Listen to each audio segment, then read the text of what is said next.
tentang pengadaan P3K-JF Guru pada instansi daerah tahun 2021. Selanjutnya tahapan pengadaan P3K Guru, Bapak Ibu sekalian. Pertama adalah perencanaan, kemudian pengumuman lowongan, kemudian pelamaran, kemudian seleksi, kemudian pengumuman hasil seleksi, dan pengangkatan menjadi P3K. Peserta seleksi. Jadi P3K Guru ini peserta seleksinya secara khusus ada 4 jenis ini, Bapak Ibu sekalian. Yang pertama adalah tenaga honorer kategori 2 sesuai dengan database THK2 di BKN. Jadi database ini sudah ada di BKN dan itu sudah fix nama-namanya, Bapak Ibu sekalian. Yang kedua adalah guru non-ASN atau mungkin beberapa menyebutnya sebagai guru honorer. Guru non-ASN yang masih aktif, yang mengajar di sekolah negeri, di bawah kewenangan pemerintah daerah, dan terdaftar sebagai guru di Dapodik di Kementerian Pendidikan dan Kebudayaan. Jadi, kategori yang kedua adalah guru non-ASN di sekolah negeri, dan terdaftar di Dapodik. Yang ketiga adalah guru swasta yang masih aktif mengajar di sekolah swasta, dan terdaftar sebagai guru di Dapodik di Kemendikbud.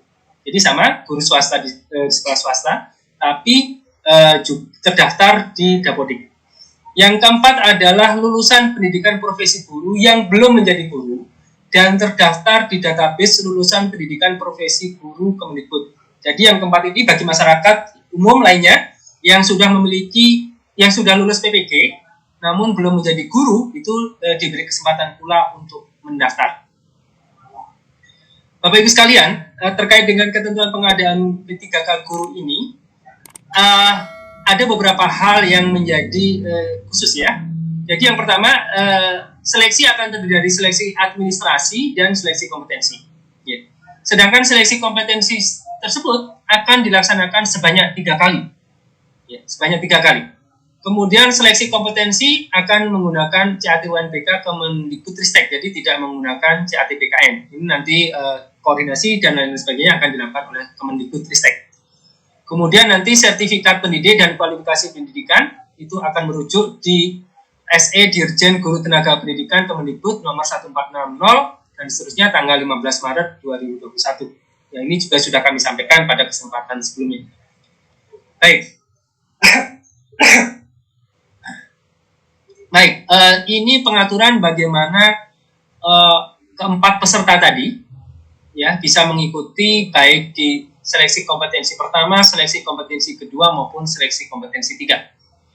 Jadi, yang pertama Bapak Ibu sekalian, yang boleh mengikuti seleksi kompetensi pertama hanya guru THK 2 dan guru non-ASN di sekolah negeri.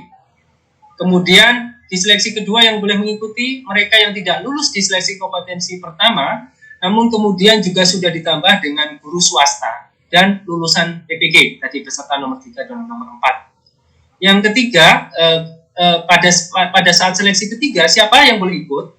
Itu adalah guru yang tidak lulus di seleksi kompetensi kedua. Namun demikian Bapak Ibu sekalian, ini penjelasannya masih sedikit kurang. Pada seleksi kompetensi pertama dan seleksi kompetensi kedua itu masih berlangsung di sesuai dengan kewenangan masing-masing. Jadi maksud saya gini, untuk guru TK, PAUD, SD, dan SMP, karena merupakan kewenangan kabupaten kota, masih diberlakukan pada lingkup tersebut untuk tes pertama dan tes kedua. Sedangkan untuk guru SMA, SMK, SLB, itu karena merupakan kewenangan provinsi, maka dilakukan pada lingkup provinsi tersebut. Jadi belum bisa lintas kewenangan. Belum bisa lintas provinsi maupun kabupaten kota. Sedangkan pada saat seleksi ketiga itu sudah boleh lintas kabupaten kota dan lintas provinsi. Jadi kita berlakukan secara nasional sekalian. Ini yang membedakan. Dan ini kira-kira aturannya, alurnya nanti adalah alur garis besarnya adalah seperti ini. Nanti pada saat pertama itu seluruh peserta, jadi peserta pertama, kedua, ketiga, keempat itu akan membuat akun di SSCN. Kemudian pada seleksi kompetensi pertama itu hanya peserta pertama dan kedua saja yang bisa memilih formasi. Ya, setelah pertama dan kedua yang bilang formasi. Kemudian peserta yang sudah tersedia formasi di tempat sekolahnya, dia harus melamar atau akan langsung ditempatkan formasinya sesuai dengan tempat sekolah dia mengajar saat ini. Kemudian bagaimana kalau tidak tersedia atau formasinya tidak tersedia, maka yang bersangkutan melamar di sekolah atau di jabatan lain yang sesuai dengan sertifikat pendidik atau kualifikasi yang bersangkutan, tapi masih dalam satu instansi. Kemudian yang kedua, akan dilakukan seleksi ya. Jadi seleksi kemudian lulus. Ada yang tidak lulus. Di seleksi kedua, seleksi pertama yang lulus itu langsung bisa dilakukan pemberkasan. Sedangkan tentunya ada masa sanggah dan sebagainya Bapak Ibu sekalian.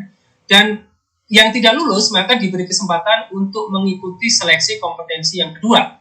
Dan pada saat ini peserta pertama dan kedua akan memilih kembali formasi yang belum terisi. Jadi bisa saja formasi-formasi dari seleksi kompetensi pertama masih ada yang belum terisi, itu silakan dipilih lagi sesuai dengan serdik dan kualifikasi yang bersangkutan.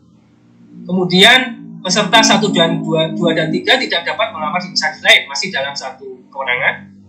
Hanya pelamar 4, ya ini lulusan PPG, itu melamar di instansi sesuai dengan domisilinya. Ya, nanti akan dicek sesuai dengan NIK-nya, yang bersangkutan harus sesuai dengan domisilinya. Kemudian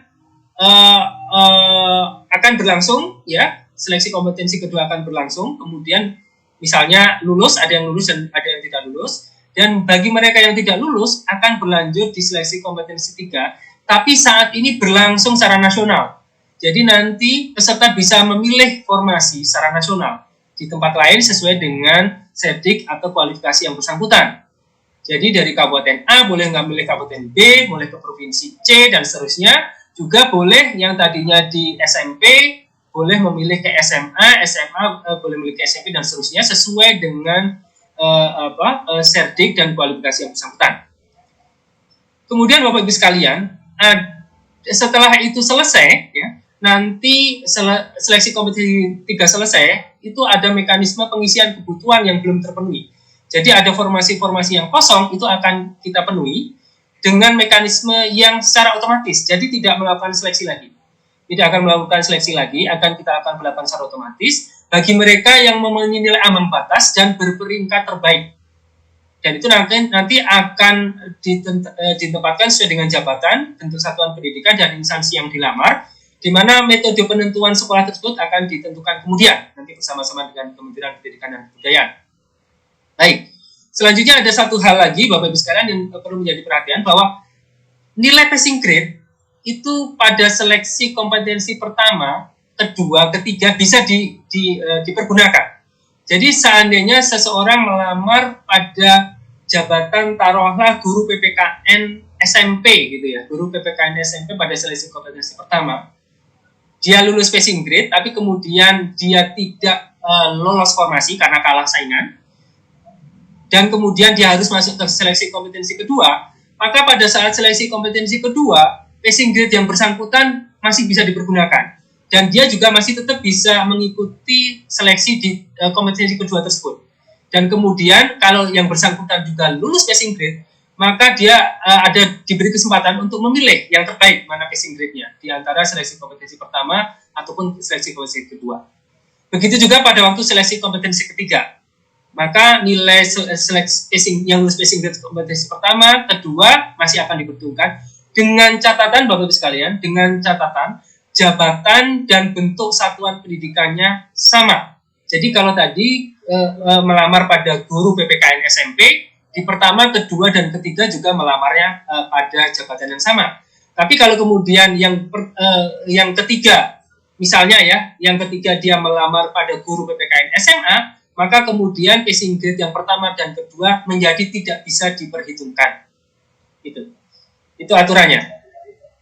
Kemudian ini adalah contoh kasusnya pada seleksi kompetensi pertama, pelamar yang memiliki sertifikasi sejarah melamar guru BS pada SMP dan lulus nilai ambang batas namun tidak lulus seleksi. Pelamar tersebut melamar kembali pada seleksi kompetensi kedua, memilih guru kelas pada sekolah dasar. Nilai seleksi kompetensi pertama tidak dapat digunakan.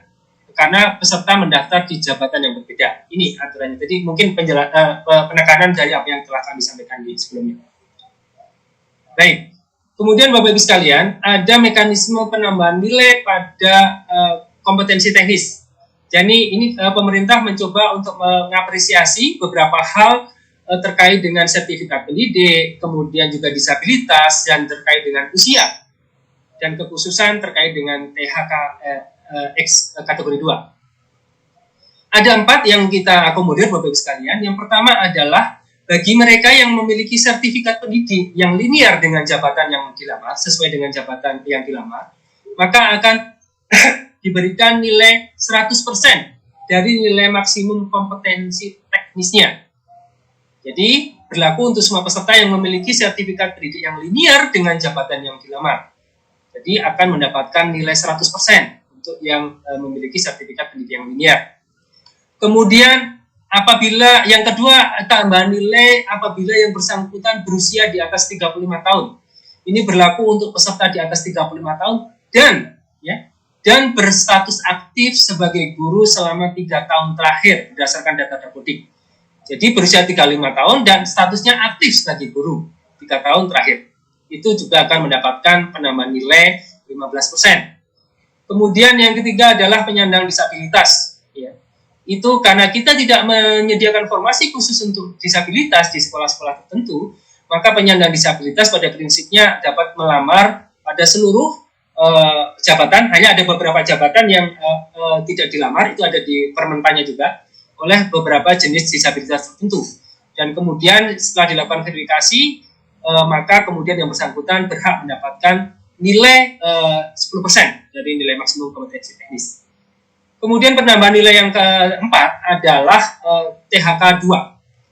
yakni peserta terdaftar di database THK 2 PKN dan berstatus aktif sebagai guru selama 3 tahun terakhir. Jadi bagi THK 2 yang aktif sebagai guru 3 tahun terakhir sebagai Dapodik, itu juga akan mendapatkan nilai tambahan sebesar 10%. Dan penambahan nilai ini berlaku akumulatif Bapak Ibu sekalian. Jadi seseorang yang berusia di atas 35 tahun dan kebetulan yang bersangkutan merupakan penyandang disabilitas, maka akan mendapatkan penambahan nilai 15% plus 10%, jadi 20%. Dan kalau kebetulan yang bersangkutan adalah THK 2, maka mendapatkan nilai tambahan lagi 10%. Kemudian hanya saja nilai totalnya tidak boleh melebihi dari nilai kompetensi maksimal kompetensi teknis. Jadi misalnya yang bersangkutan tadi sudah mendapatkan 35% dari kompetensi teknis, kemudian ternyata yang bersangkutan mengikuti tes dan lulus dengan nilai misalnya 90% dari kompetensi teknisnya. Maka bukan 90 plus 35 atau 125 nilai yang bersangkutan, tapi menjadi 100 karena maksimum nilai kompetensi teknis adalah 100. Itu yang kami lakukan. Baik. Saya kira ini contoh kasusnya sudah kami jelaskan tadi di depan. Kemudian ketentuan nilai kelulusan. Tadi pelamar yang dinyatakan lulus jika memenuhi nilai ambang batas dan berperingkat terbaik, tadi sudah kami sampaikan. Kemudian pada seleksi kompetensi kedua, pelamar dapat menggunakan nilai terbaik di antara nilai seleksi kompetensi 1 atau seleksi kompetensi kedua, tapi hanya dapat digunakan jika memenuhi nilai ambang batas. Dan pada seleksi kompetensi kedua, pelamar memilih jabatan dan bentuk satuan pendidikan yang sama dengan seleksi kompetensi pertama. Kemudian nilai seleksi kompetensi kedua hanya dapat dipergunakan jika memenuhi nilai ambang batas. Begitu juga pada saat tes ketiga tadi, nilai ambang batas pertama, kedua, dan ketiga dapat dipergunakan dengan ketentuan yang mirip dengan sebelumnya. Kemudian yang selanjutnya adalah ketentuan kelulusan jika pelamar memiliki nilai akhir yang sama. Ya. Jadi ini juga berlaku untuk yang P3K tadi, yang jabatan fungsional yang lainnya selain guru, bahwa yang pertama akan dilakukan, ya, apabila nilainya sama, akan dilakukan penentuan berdasarkan nilai kompetensi teknis yang lebih tinggi dulu. Jika terjadi kesamaan nilai kompetensi teknis yang lebih tinggi yang akan diluluskan. Kemudian jika terjadi misalnya yang A, nilai kompetensi teknisnya masih sama juga, maka didasarkan pada nilai kumulatif kompetensi manajerial dan sosiokultural yang paling tinggi. Jadi nanti passing grade kompetensi manajerial dan sosiokultural itu dijadikan satu, Bapak Ibu sekalian, dan itu mana yang paling tinggi, itu yang akan menjadi penentu untuk keduanya. Dan seandainya di proses B masih sama juga, maka akan digunakan ya, kelulusan didasarkan pada nilai wawancara yang paling tinggi. Dan ternyata kalau C-nya juga masih sama juga nilainya, maka ketentuan kelulusan didasarkan pada usia yang lebih tinggi dari peserta-peserta yang bersangkutan. Masa sanggah. Masa sanggah pada prinsipnya sama. Peserta yang keberatan itu mengajukan sanggahan paling lama 3 hari sejak hasil seleksi diumumkan. Kemudian sanggahan diajukan oleh portal SSASN. Kemudian panitia wajib memproses sanggahan tersebut dan selanjutnya mengumumkan ulang hasil sanggahan tersebut paling lama 7 hari sejak berakhirnya waktu pengajuan sanggah.